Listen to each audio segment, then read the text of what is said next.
నమస్తే, welcome to our channel. సింహాచలంలో ఈరోజు దుర్ఘటన జరిగింది. మరి దీనిపైన స్పందిస్తూ అందరూ కూడా అంటే ప్రధానంగా వైసీపీ చంద్రబాబు నాయుడు గారి హయాంలో ఇటువంటి సంఘటనలే జరుగుతాయి అంటూ ఆరోపిస్తుంది. అసలు ఈ ఆరోపణలు ఏ విధంగా చూడాలి తెలుసుకునే ప్రయత్నం చేద్దాం. దీన్ని పూర్తిగా విశ్లేషించడానికి మనతో పాటుగా ఉన్నారు సీనియర్ జర్నలిస్ట్ సత్యమూర్తి గారు. సార్ నమస్తే. నమస్కారం అండి. సార్, మొన్నటి వరకు చంద్రబాబు నాయుడు గారు అధికారంలోకి వచ్చినా లేదంటే చంద్రబాబు నాయుడు గారి హయాంలో కరువులు వస్తాయి, వర్షాలు పడవు, లేదంటే అతివృష్టి వస్తుంది, ఇది ప్రధానంగా ఆరోపించినది. సార్, ఇప్పుడు చంద్రబాబు గారి హయాంలో ఇప్పుడు ఏదైతే సింహాచలంలో దుర్ఘటన జరిగిందో ఆ దుర్ఘటనను బేస్ చేసుకుని ఇటువంటి సంఘటనలే చంద్రబాబు గారి హయాంలో జరుగుతాయి అని చెప్పి వైసీపీ ప్రధానంగా ఆరోపిస్తుంది. అసలు ఈ ఆరోపణలు ఏ విధంగా చూడాలంటారు? అంటే జగన్మోహన్ రెడ్డి సీఎంగా ఉన్నప్పుడు ఏం జరగలేదన్నా. ఇప్పుడు ప్రమాదం జరిగింది, సింహాచలం దేవస్థానంలో జరిగిన దుర్ఘటన అసలు అది నిజంగా కూడా చాలా బాధాకరం. 8 మంది చనిపోవటం అనేది అది ఎవరు ఊహించని పరిణామం. చంద్రబాబు నాయుడు ఉన్నప్పుడే జరిగిన ఈ ప్రమాదాలు జరుగుతాయి అంటే జగన్మోహన్ రెడ్డి ఉన్నప్పుడు ఏం ప్రమాదాలు జరగలేదు అని వాళ్ళు ప్రచారం చేస్తున్నారు. నేను కూడా చూశాను వాళ్ళ సోషల్ మీడియా అంతా కూడా జగన్మోహన్ రెడ్డి ఉన్నప్పుడు రాష్ట్రం మొత్తం సుభిక్షంగా ఉన్నట్టు రకరకాలుగా వాళ్ళు కూడా సోషల్ మీడియా మొత్తం అవే పోస్టర్లు, అవే ప్రచారం జరుగుతూ ఉన్నది. వాళ్ళ అధికార ప్రతినిధులు కూడా ఇదే విషయాన్ని చెప్తూ ఉన్నారు. వాళ్ళ అధికార ప్రతినిధి ఒక అతని పేరు ఏదో ఉంది, కారుమూరి వెంకటరెడ్డి ఏదో, అతను వచ్చి చంద్రబాబు నాయుడు అధికారంలోకి రావాలి అంటే అధికారంలోకి వచ్చిన తర్వాత భక్తులు ఇట చచ్చిపోవాల్సిందేనా అని అమాయకంగా ప్రశ్నిస్తూ ఉన్నాడు. ఇప్పుడు వాళ్ళ అధికార ప్రతినిధి చెప్తే తెలుగుదేశం అధికార ప్రతినిధి సమాధానం చెప్తాడు. కాకపోతే ఏంటంటే మనం వాస్తవాలు మాట్లాడుకోవాల్సిన అవసరం ఉంది. జగన్మోహన్ రెడ్డి టైంలో ఏం జరగలేదా? అంత సుభిక్షంగా ఉందా? కచ్చులూరు దగ్గర బోటు ప్రమాదం జరిగి 47 మంది చచ్చిపోయారు. అప్పుడు జగన్మోహన్ రెడ్డి కనీసం అక్కడ చూడటానికి కూడా వెళ్ళాలి. అసలు ఆ పడవ తీయటానికే అంటే పడవ కింద ఎంతమంది చనిపోయారనేది తెలియటానికే 3 నెలలు 4 నెలలు పట్టింది. అసలు ఆ పడవ బయటికి తీయలేకపోయారు. అంటే మరి జగన్మోహన్ రెడ్డి ముఖ్యమంత్రిగా అత్యంత సమర్థనీయుడని ప్రచారం చేసే ఈ సాక్షి మీడియా కానీ వైసీపీ సోషల్ మీడియా కానీ మరి ఆ రోజున జగన్మోహన్ రెడ్డి అసమర్థుడు అని ఏమన్నా రాసిందా? బోటు కూడా తీయలేకపోయారే. డెడ్ బాడీలు కాదు, అసలు డెడ్ బాడీలు దొరకలే. మరి దానికి ఏమంటారు? 47 మంది చచ్చిపోయారు. అన్నమయ్య డ్యామ్ కొట్టుకుపోతే 37 మంది చచ్చిపోయారు. అన్నమయ్య డ్యాము ఎక్కడో వేరే చోట ఎక్కడో కాశ్మీర్లోనో హిమాచల్ ప్రదేశ్లోనో లేదు, జగన్మోహన్ రెడ్డి సొంత జిల్లాలో ఉంది. సొంత జిల్లాలో, ఆయన కడప జిల్లాలో అన్నమయ్య డ్యామ్ ఉంటే ఆ డ్యాము గేట్లు కొట్టుకుపోయినాయి. గేట్లకి గ్రీజు పెట్టే దిక్కు కూడా లేకపోతే జగన్మోహన్ టైంలో గేట్లు కొట్టుకుపోయినాయి. గేట్లు ఎత్తాలి అంటే అక్కడ ఎదురుగా ఇసుక దవ్వుతూ పెద్దిరెడ్డి రామచంద్రారెడ్డి మిషన్లన్నీ అక్కడ ఉన్నాయి. అందుకని అవి మునిగిపోతాయని చెప్పి గేట్లు ఎత్తల. గేట్లు కొట్టుకుపోతే 37 మంది చచ్చిపోయారు. 37 మంది. వెళ్ళాడా జగన్మోహన్ రెడ్డి? పరామర్శించాడా? వెళ్ళలా.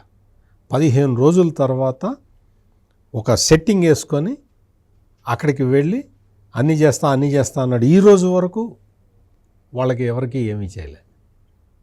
అంటే కూటమి ప్రభుత్వం వచ్చే వరకు కూడా ఆయన ఏం చేయలే. తర్వాత విశాఖలో ఎల్జీ పాలిమర్స్లో విషవాయువు రిలీజ్ అయిపోయి 12 మంది చచ్చిపోయారు. వెళ్ళి ఎయిర్పోర్ట్లో దిగి ఫ్యాక్టరీ వాళ్ళని పిలిపించుకొని మాట్లాడి వెళ్ళిపోయాడు. అక్కడ చనిపోయిన వాళ్ళకి ₹1 కోటి పరిహారం ప్రకటించాడు. అందరూ ఏమనుకున్నారంటే ప్రభుత్వం కోటి ఇస్తుంది, కంపెనీ వాళ్ళు ₹1 కోటి ఇస్తారు, ఇవ్వాలి కదా, కంపెనీది బాధ్యత అని అనుకుంటే జగన్మోహన్ రెడ్డి ఏం చేశాడంటే ప్రభుత్వం నుంచి 50 లక్షలు ఇప్పించాడు, కంపెనీ 50 లక్షలు ఇచ్చింది. అంటే ఏంటి? కంపెనీ మీద ఎల్జీ పాలిమర్స్ కంపెనీ మీద భారం పడకుండా జగన్మోహన్ రెడ్డి కాపాడాడు. రాష్ట్ర ప్రభుత్వ డబ్బులు ఖర్చు పెట్టాడు. వాళ్ళు ఎవరైతే కాంపన్సేషన్ ఇవ్వాలో చట్టబద్ధంగా వాళ్ళని తప్పించేశాడు. తర్వాత కరోనా టైంలో రుయా ఆసుపత్రిలో తిరుపతిలో ఆక్సిజన్ అందక 23 మంది చచ్చిపోయారు. ఆక్సిజన్ అందక ఉన్నది అక్కడ, ఆక్సిజన్ అందక 23 మంది కరోనా రోగులు చనిపోయారు. చనిపోతే ఈ విషయాన్ని ఒక కమ్యూనిస్ట్ పార్టీ నాయకుడు బయటికి తీసుకొస్తే ఆ కమ్యూనిస్ట్ పార్టీ నాయకుడిని జైల్లో వేశారు, కేసు పెట్టి జైల్లో వేశారు తప్ప 26 మంది ఎందుకు చచ్చిపోయారు ఏంటి అనేది ఎవరు చూడలేదు, పట్టించుకోలేదు. జగన్మోహన్ రెడ్డి కూడా చూడటానికి వెళ్ళలేదు. తర్వాత విశాఖపట్నంలో ఒక క్రేన్ కుప్పకూలి పడిపోయి 11 మంది చచ్చిపోయారు. విజయవాడలో కోవిడ్ కేర్ సెంటర్లో అగ్ని ప్రమాదం జరిగి 10 మంది చచ్చిపోయారు. ఏలూరు జిల్లాలో పారస్ కెమికల్స్లో అగ్ని ప్రమాదం జరిగి 6 చచ్చిపోయారు. వెళ్ళాడా చూడటానికి జగన్మోహన్ రెడ్డి? ప్రకాశం జిల్లా పామూరులో శానిటైజర్ దాగి 13 మంది చచ్చిపోయారు. వెళ్ళాడా జగన్మోహన్ రెడ్డి చూడటానికి? జంగారెడ్డిగూడెంలో నాటుసారా దాగి 46 మంది చచ్చిపోయారు. ఆ నాటుసారా కాసింది కూడా ఎవర్రా అంటే జగన్మోహన్ రెడ్డికి అత్యంత సన్నిహితుడైన వ్యక్తి. ఆ తర్వాత అతన్ని దళిత డ్రైవర్ని చంపిన కేసులో కూడా అతను నిందితుడు. అతన్ని తీసుకొని అతన్ని పక్కన పెట్టుకొని ఎన్నికల క్యాంపెయిన్కి వెళ్ళాడు జగన్మోహన్ రెడ్డి. మరి నువ్వు ముఖ్యమంత్రిగా ఉన్న టైంలో ఇన్ని ప్రమాదాలు, ఇన్ని మరణాలు జరిగితే నువ్వు అక్కడికి వెళ్ళావా? పరామర్శించావా వాళ్ళని? వాళ్ళకి ఏదైనా కాంపెన్సేషన్ ఇచ్చావా? నువ్వు నీ తరఫున వ్యక్తిగతంగా ఇవ్వలేదే. ప్రభుత్వ పరంగా నువ్వు ఇవ్వాల్సిన సహాయాన్ని ఏమైనా చేసావా? ప్రమాదం జరగటం అనేది ఎవరు ఊహించరు, దాని పేరే ప్రమాదం. అకస్మాత్తుగా జరుగుతుంది. జరిగిన తర్వాత ప్రభుత్వం ఎట్లా స్పందిస్తున్నది అనేది మనం ఆ ఆస్పెక్ట్ చూసుకోవాలి. ప్రమాదం జరగకుండా కాపాడాల్సిన బాధ్యత ప్రభుత్వానిదే. ఎన్ని జాగ్రత్తలు తీసుకున్నా జరుగుతాయి, ప్రమాదాలు అనేవి జరుగుతాయి. ఇక్కడ సింహాచలం కొండ మీద జరిగిన ఈ సంఘటన జరిగిన వెంటనే జగన్మోహన్ రెడ్డి అక్కడికి వెళ్ళాడు. అతను వెళ్ళటానికి ముందరే మొత్తం సోషల్ మీడియాలో విపరీతంగా ప్రచారం చేశారు. ప్రమాదం ఇట్లా జరిగింది. హోమ్ మినిస్టర్ అనితని ట్రోల్ చేశారు.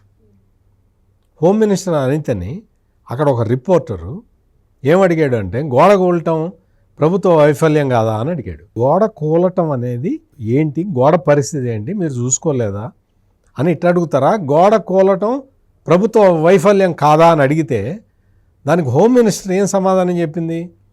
గోడ గట్టి ఉందా, గోడ చూసాము, ఆ లోపల కాంక్రీట్ ఉంటుందా, ఏముంటుంది అనేది మాకెట తెలుస్తుంది అన్నది.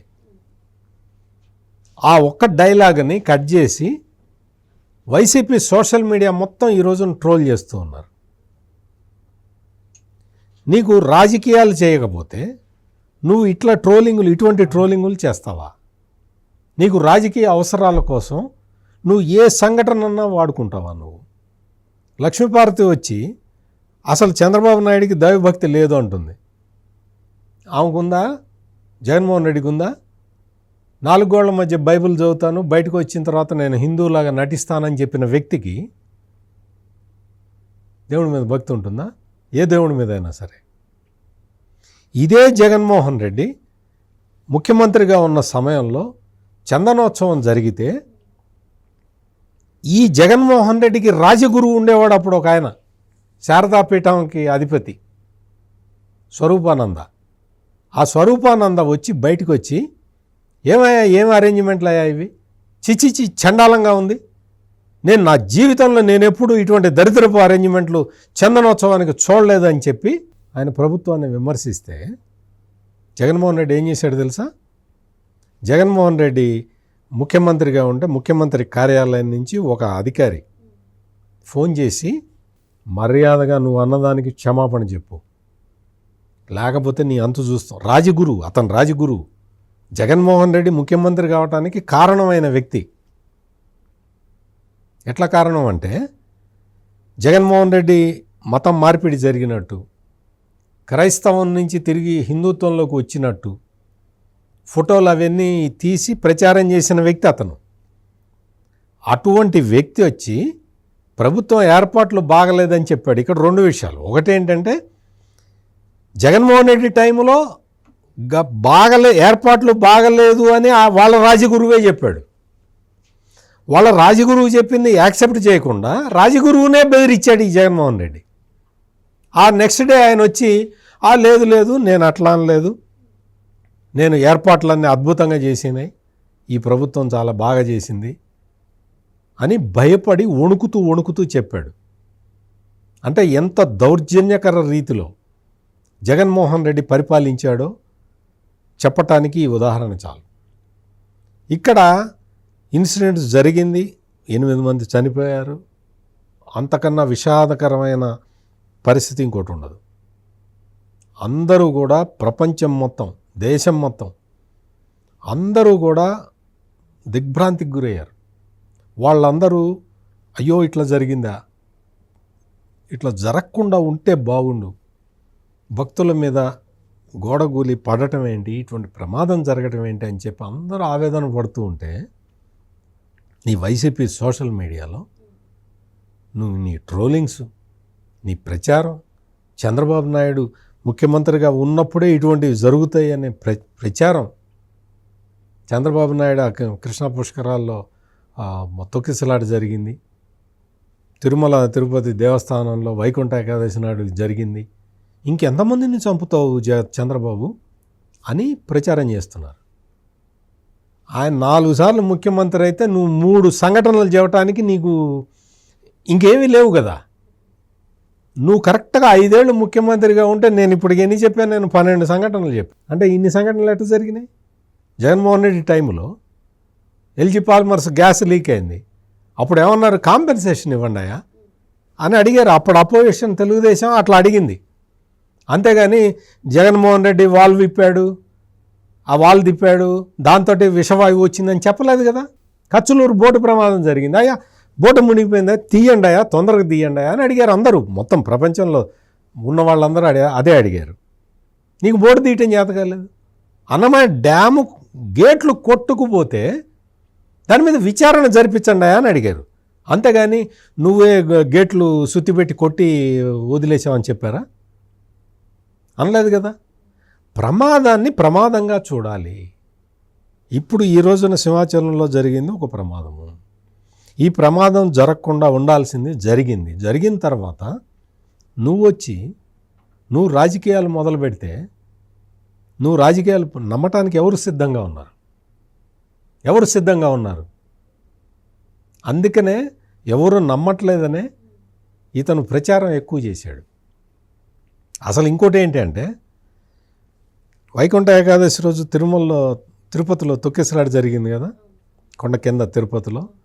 ఆ తొక్కిసలాట ఒక కుట్రకోణం ఉంది అనేది చాలా స్పష్టంగా ఆ రోజునే అర్థమైపోయింది.